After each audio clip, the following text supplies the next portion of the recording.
Hi students. So ప్రతి ఒక్కరికి dream ఏంటంటే ఎన్ఐటి అండ్ త్రిబుల్ ఐటీ కాలేజెస్లో చదవాలని డ్రీమ్ ఉంటుంది.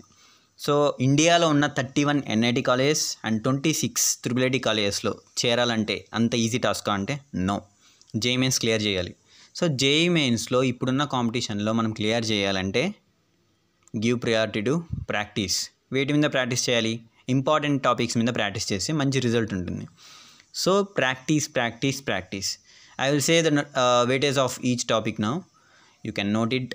సో ప్రాక్టీస్ చేయాలి కాబట్టి ఏ టాపిక్ ఎలా ప్రాక్టీస్ చేయాలి, ఎన్ని బిట్స్ వస్తాయి, ప్రీవియస్ పేపర్స్ అనాలిసిస్ చేసే అసలు ఏం మనకి అబ్జర్వేషన్ కనబడుతుంది, సో చేయడం వల్ల ఎలా ఉంటుంది, ప్రాక్టీస్ చేయడం వల్ల రిజల్ట్ ఏంటి ఉంటుంది, అండ్ పేపర్ ఎలా వస్తుంది మనకి ట్రెండింగ్ చూస్తే.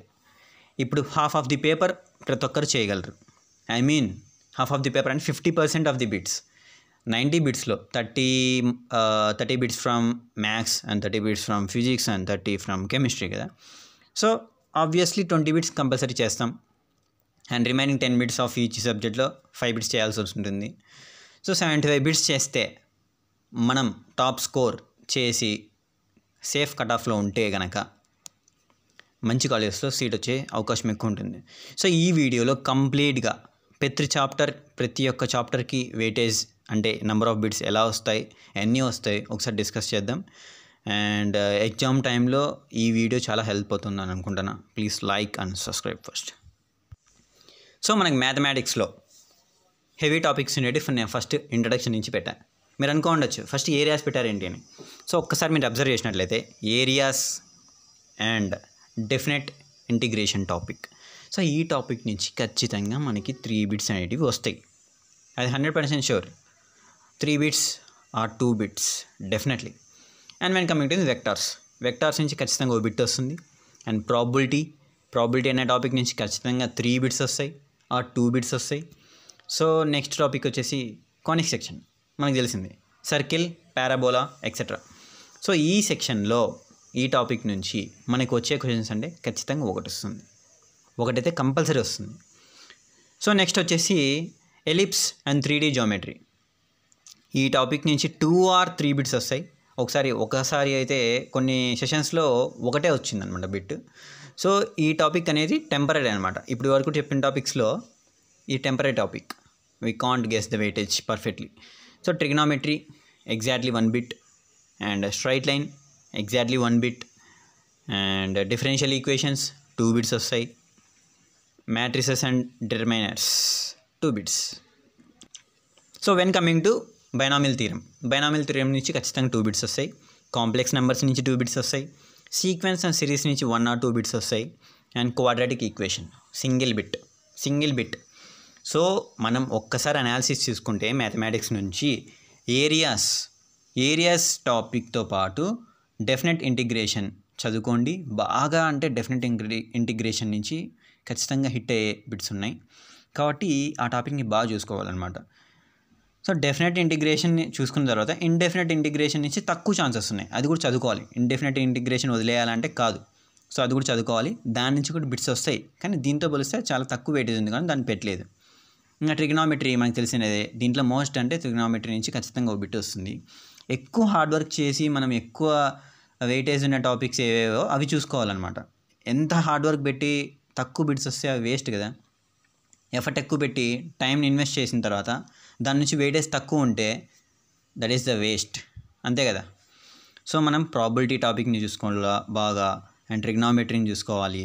అండ్ ఈ పక్క నేను పెట్టా కదా binomial theorem and complex numbers, sequence and series and quadratic equation. So వీటి నుంచి మంచి బిట్స్ వస్తున్నాయి అంటే స్టాండర్డ్గా వెయిటేజ్ మెయింటైన్ అవుతుంది. సో ఖచ్చితంగా ఇవి కూడా చూసుకోవాలి. ఇంతకు మించి దీంట్లో ఎక్కువ డీప్గా పోయి టైం వేస్ట్ చేసుకోకుండా రిమైనింగ్ పార్ట్స్ మీద ఏ దాని నుంచి 2 or 3 బిట్స్ ఎక్కువ వస్తున్నాయో అవి వదులుకోకుండా చదవడం వల్ల చాలా బెనిఫిట్గా ఉంటుంది. అది గుర్తుపెట్టుకోవాలి. When coming to the chemistry part. So మనం కెమిస్ట్రీ అంటేనే టఫ్ కొంతమంది అయితే very tough, difficult. I will say that chemistry is one of the scoring subject. It is the truth and it is the fact. మీరు నమ్ముతారో నమ్మరో, more weightage and easiest parts అన్నీ inorganic chemistry and physical chemistry నుంచి ఈజీగా మనం తెచ్చేసుకోవచ్చు. అందరితో పాటు bits పెట్టడం వల్ల మనకి నో యూస్. వాళ్ళకంటే మనం ముందు కంటే కొంచెం ఇంప్రూవ్మెంట్ ఉండాలి. ఐ మీన్ ఇప్పుడు ర్యాంకింగ్ అనేది based on your speed, based on your accuracy, based on your time investment, అంతే కదా. సో ఇక్కడ ఆర్గానిక్ కెమిస్ట్రీ మనకు టఫ్ ఉంది.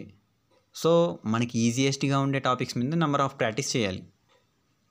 ఆర్గానిక్ కెమిస్ట్రీ రాదు, ఎగ్జామ్ దగ్గరికి వస్తుంది. సో ఎగ్జామ్ దగ్గరికి వస్తున్నా కూడా మనం ఇంకా దాని మీదే పట్టుకొని ఉంటే రిమైనింగ్ టాపిక్స్ నుంచి వచ్చే బిట్స్ని కూడా లాస్ అవుతాం. ఇది కంపల్సరీ. మనకు 30 బిట్స్ ఇస్తే 20 బిట్స్ అనేవి ఎగ్జాక్ట్గా క్లియర్ చేసేటట్లే పెట్టేయాలి. సో అందరితో పాటు ఈక్వల్గా ఉండాలంటే నువ్వు ఈక్వల్గానే ఉంటావు, నీకు సీట్ రాదు, వాళ్ళకి సీట్ రాదు. సో మనం అందరినీ ఓవర్కమ్ చేయాలంటే బీ కాన్ఫిడెంట్. ఒకటి, అందరికంటే 5 బిట్స్ ఎక్స్ట్రా పెట్టాలి. 5 బిట్స్ కరెక్ట్ అవ్వాలి, పెట్టడం కాదు, కరెక్ట్ కావాలి. సో 5 బిట్స్ మనం కరెక్ట్గా పెడితే అందరికంటే 1 స్టెప్ ఫార్వర్డ్ ఉంటాం. ఈజీ బిట్స్లో 5 బిట్స్ కాదు నేను అంటున్నది, టఫెస్ట్ బిట్స్లో 5 బిట్స్ పెట్టాలి. That is our target. So time utilise చేసుకుంటే ఆర్గానిక్ కెమిస్ట్రీ కూడా ఈజీ అవుతుంది. Practice practice practice, this is one of the key for success. So chemistry పార్ట్కి వచ్చేసరికి ఫిజికల్ కెమిస్ట్రీ ఉంది కదా, mole concept, chemical kinetics, ionic equilibrium, electrochemistry and atomic structure. ఈ topics అన్నీ ఒక్కసారి చూసినట్లయితే మోల్ కాన్సెప్ట్ ఖచ్చితంగా ఓ బిట్ వస్తుంది. Chemical kinetics 2 or 3 bits, ionic equilibrium definitely 1 bit, and electrochemistry and atomic structure 2 కలిపి 2 బిట్స్ వస్తాయి. 2 కలిపి. వై? బికాస్ అటామిక్ స్ట్రక్చర్ నుంచి 1 బిట్ కంపల్సరీ వస్తుంది.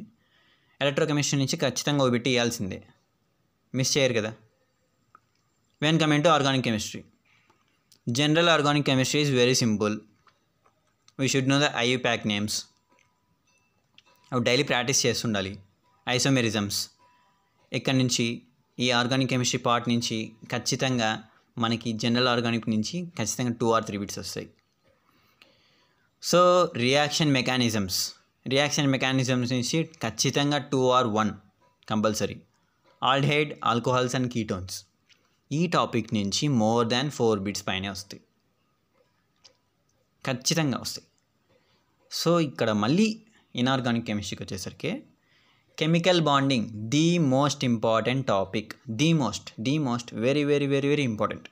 ఈ టాపిక్ నుంచి ఖచ్చితంగా 3 or 4 బిట్స్ వస్తాయి. కెమికల్ బాండింగ్ మిక్స్ అయిపోయినారంటే ఈజీగా ఉన్న బిట్స్ని లాస్ అయిపోయినట్టే. Not even in JEE mains, even in NEET exam also. NEET exam కెమిస్ట్రీలో కూడా కెమికల్ బాండింగ్ ఎంత ఇంపార్టెంట్, ఇక్కడ కూడా అంతే ఇంపార్టెంట్. ఇక్కడనే కాదు, ఏ ఎగ్జామ్ అయినా కెమికల్ బాండింగ్లో state level or national level chemical bonding topic miss చేసి ఎవ్వరు పేపర్ సెట్ చేయరు. That is scoring part. So మనం స్ట్రక్చర్స్ చూసుకోవాలి, బాండ్స్ చూసుకోవాలి, డిసోసియేషన్ కాన్స్టెంట్. ఇప్పుడు మనం ఎగ్జాంపుల్ సొల్యూషన్స్ అనే టాపిక్ తీసుకుంటాం అనుకోండి, డిసోసియేషన్ కాన్స్టెంట్ అంటే ఏంటి, సాల్యుబిలిటీ ప్రోడక్ట్ అంటే ఏంటి, ఈ టాపిక్స్ని ఎక్కువ టచ్ చేస్తాం. సో ఇక్కడ కూడా మనం లూయిస్ స్ట్రక్చర్ అంటే ఏంటి, ఇలాంటివి చూసుకోవాలన్నమాట. ఆర్బిటాల్స్, వాట్ ఆర్ ఆర్బిటాల్స్, ఓకేనా.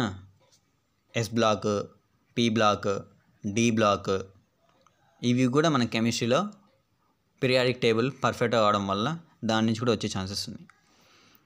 సో కోఆర్డినేషన్ కాంపౌండ్స్, ఇంతకుముందు చెప్పాను నేను.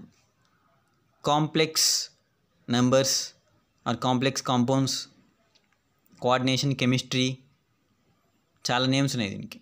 ఈ టాపిక్ అనేది high weightage topic, very high weightage.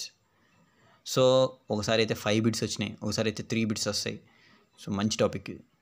And P block, not only P block అంటే ఈ పీ బ్లాక్ అనేది ఇంపార్టెంట్ అనేదే కాదు, డి బ్లాక్ కూడా చూసుకోవాలి, ఎస్ బ్లాక్ కూడా చూసుకోవాలి. నేను చెప్పేది ఏంటంటే ఎఫ్ బ్లాక్ని కొంచెం పక్కన పెట్టేసేయండి. P S and D block first priority ఇస్తాం, తర్వాత ఎస్కి ఇస్తాం, తర్వాత డికి ఇస్తాం. ఎఫ్ అనేది అంత జస్ట్ చూసుకోండి అంతే. నెక్స్ట్ సాల్ట్ అనాలిసిస్ నుంచి ఖచ్చితంగా ఓ బిట్ వస్తుంది ఈ టాపిక్ నుంచి, సాల్ట్ అనాలిసిస్ టాపిక్ నుంచి. అండ్ మెటలర్జీ, ఇది థియరీ పార్ట్. సో ఈ థియరీ పార్ట్స్ నుంచి ఎక్కువ మనం ఎక్స్పెక్ట్ చేయలేం, ఎందుకంటే వాడు మనం థియరీ పార్ట్ స్ట్రాంగ్ అయ్యామని చెప్పేసి దాంట్లో నుంచే మనం పెట్టలేని బిట్టి చేసినాడంటే వెయిటేజ్ లాస్ అవుతాం. So we have to maintain equilibrium, సమానంగా చూడాలి. ఈ సబ్జెక్ట్ మనకు టఫ్, దీన్ని పక్కన పెట్టాలి, ఈ సబ్జెక్ట్ మనకి ఈజీ, దీన్ని బాగా పట్టుకోవాలి అనేక లేదు. సో మనకి ఈజీగా వచ్చిన సబ్జెక్టే నీకు దాంట్లో నుంచి టఫ్ బిట్స్ వచ్చాయనుకోండి, ఈజీ టాపిక్స్లో నుంచి టఫ్ బిట్స్ వస్తే ఏం చేస్తాం, వదిలేస్తాం. అప్పుడు మొత్తానికి నువ్వు ఈజీగా ఉండే బిట్స్ని వదిలేసినట్టు అవుతుంది, నీకు వచ్చిన టాపిక్స్ని వదిలేసినట్టు అవుతుంది. కంప్లీట్గా పేపర్లో చాలా వరకు లాస్ వస్తుంది. ఓకేనా? సో ఏ దానికి ఇచ్చే ప్రియారిటీ దానికి ఖచ్చితంగా ఇవ్వాల్సిందే. టఫ్ అయినా ఈజీ అయినా ఇవ్వాల్సిందే. ఆర్గానిక్ కెమిస్ట్రీ టఫ్ అని చెప్పేసి దాన్ని వదిలేసామనుకోండి, ఒకవేళ ఈజీ బిట్స్ వస్తే దాని నుంచి వీ లాస్ ఇట్, అంతే కదా. So when coming to physics, నేను ఇచ్చిన టాపిక్స్ ఇక్కడ ఉన్నాయి స్క్రీన్ పైన. ఈ టాపిక్స్ అనేవి స్క్రీన్ షాట్ తీసుకోండి. ఫస్ట్ చేయాల్సిన పని స్క్రీన్ షాట్. ఇంతకుముందు మ్యాథ్స్ కానీ కెమిస్ట్రీ కానీ స్క్రీన్ షాట్ తీసి పెట్టేసుకోండి. ఇంత డీటెయిల్డ్గా ఒక స్ట్రక్చర్డ్ మేనర్లో టైప్ చేసి మీ ముందు పెట్టడం ఒక టైప్ ఆఫ్ ఎఫర్ట్ అని. సో స్క్రీన్ షాట్ తీసి పెట్టుకోవడం వల్ల ఎగ్జామ్ టైంలో చాలా యూజ్ అవుతుంది. మరీ వీడియోని ఓపెన్ చేసి చూడనని చెప్పాను నేను. సో టాపిక్స్కి వచ్చేద్దాం. టాపిక్స్ చూసినట్లయితే thermodynamics exactly 1 bit are 2 bits and current electricity. So ఈ టాపిక్ అనేది చాలా సింపుల్ టాపిక్ అనమాట. ఇలాంటి టాపిక్స్ని మనం వదులుకోవడం వల్ల మనకి లాస్ తప్ప ఇంకేమి ఉండదు. ఇంకా ఖచ్చితంగా ప్రాక్టీస్ చేసుకొని పోవాలి. సింప్లెస్ట్ ఫార్ములాస్ ఉంటాయి, వెరీ సింపుల్ ఫార్ములాస్. ఇంకా అవి దాటేసుకొని పోతే మనకి ఇంకేం ఉండదు అనమాట, జీరో. సో రెసిస్టర్స్ చూసుకోండి. ఈ టాపిక్లో మనకి బాగా వచ్చే టాపిక్స్ ఏమంటే రెసిస్టర్స్, మళ్ళీ తర్వాత పొటెన్షియోమీటర్ ఉంది కదా, అది కూడా చూసుకోవాలి. మీటర్ బ్రిడ్జ్, పొటెన్షియోమీటర్, ఇవి బాగా అంటే ఎలా ప్రాక్టీస్ చేయాలంటే మినిమం ఆ టాపిక్ నుంచి ఒక 10-15 బిట్స్ ప్రాక్టీస్ చేస్తే గ్రిప్ వస్తుంది. ఆల్రెడీ మీకు ఫిజిక్స్ ఒలింపియాడ్, చిన్నప్పటి నుంచి ఒలింపియాడ్ చదివింటే ఇవన్నీ ఒకసారి 2-3 సార్లు ప్రాక్టీస్ చేస్తేనే వచ్చేస్తుంది. ఒకవేళ మీరు ZPHS, normal school and rural background అయితే నెంబర్ ఆఫ్ టైమ్స్ ప్రాక్టీస్ హెవీగా చేయాలి, ఎందుకంటే కాంపిటీషన్ అలా ఉంది కాబట్టి. రెసిస్టర్స్ బాగా ప్రాక్టీస్ చేయండి దీంట్లో నుంచి, ఈ టాపిక్లో కరెంట్ ఎలక్ట్రిసిటీలో.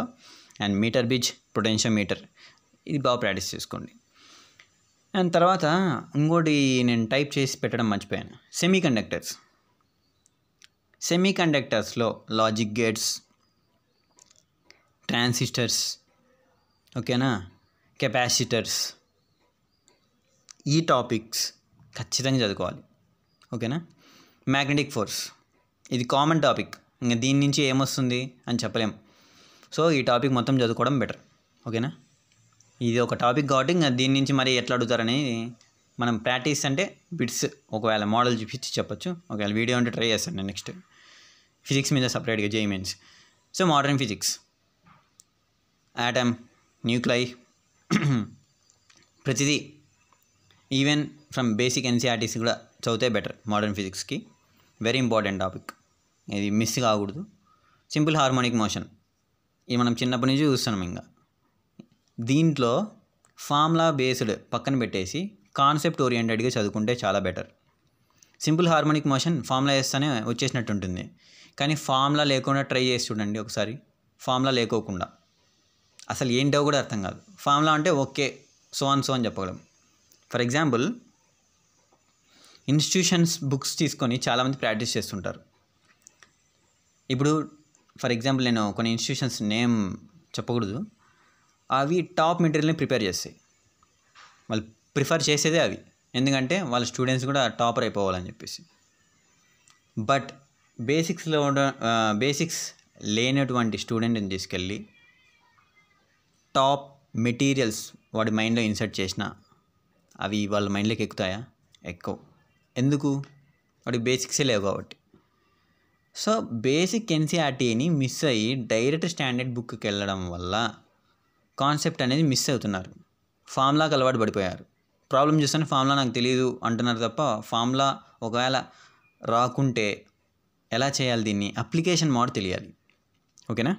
సో ఇవన్నీ ఎందుకులే, ఫస్ట్ మనకి హార్మోనిక్ మోషన్ నుంచి ఖచ్చితంగా 2R1 బిట్స్ వస్తాయి. అండ్ హీట్ అనే topic very important topic, very important. Heat and thermodynamics ఈ టాపిక్. హీట్ అండ్ థర్మోడైనమిక్స్ నేను థర్మోడైనమిక్స్ టైప్ చేసి పెట్టలేదు ఇక్కడ. హీట్ అండ్ థర్మోడైనమిక్స్ నుంచి కేవలం వాటి నుంచి మాత్రమే 8 to 12 బిట్స్ వస్తాయి. అప్రాక్సిమేట్గా ఒక 10 పైనే వస్తాయని ఫిక్స్ అయిపోండి. So work per our energy one of the important topic.